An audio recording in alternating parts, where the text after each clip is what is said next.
ఓయ్ బంగారాలు, ఇప్పుడు నేను చెప్పబోయే ఈ 3 layers each and every month తెలుసుకోవాలండి. ఫస్ట్ది ఏంటిదంటే బాడీ, సెకండ్ది ఏంటంటే బ్రెయిన్, థర్డ్ది స్పిరిట్.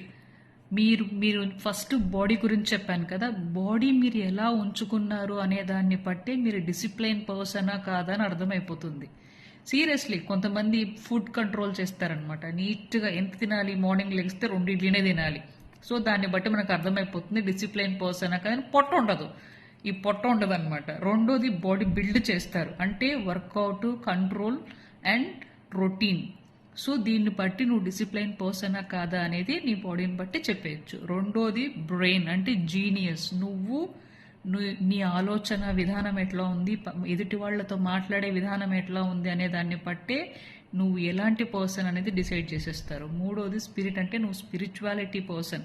స్పిరిచువల్లో ఉన్నప్పుడు 10 మందికి నువ్వు ఎలా మంచి చెప్తావా లేదా అనే దాన్ని బట్టి, ఎదుటి వాళ్ళని నువ్వు నీ మాటలతో ఇన్ఫ్లుయెన్స్ చేసి వాళ్ళని సేవ్ చేయగలవా లేదా అనే దాన్ని బట్టే నీ స్పిరిట్ గుడా బ్యాడా అనేది అర్థమైపోతుంది.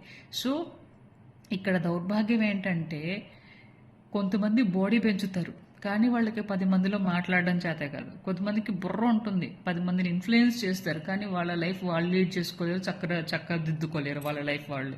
ఇంకొందరు స్పిరిచువల్లో ఉంటారు, 10 మందికి మాటలు చెప్తారు కానీ వాళ్ళకి 10 మందిని కాపాడే శక్తి ఉండదు వాళ్ళకి. సో ఇది మీరు ఈ మూడిట్లో మాస్టరీగా ఎప్పుడైతే మీరు ఈ బాడీ, బ్రెయిన్, స్పిరిట్ ఈ మూడిట్లో ఎప్పుడైతే మీరు మాస్టరీగా ఉంటారో అప్పుడు యు ఆర్ అన్స్టాపబుల్ పర్సన్ బంగారం. Seriously no one cannot touch you. You are a very dangerous person అనమాట.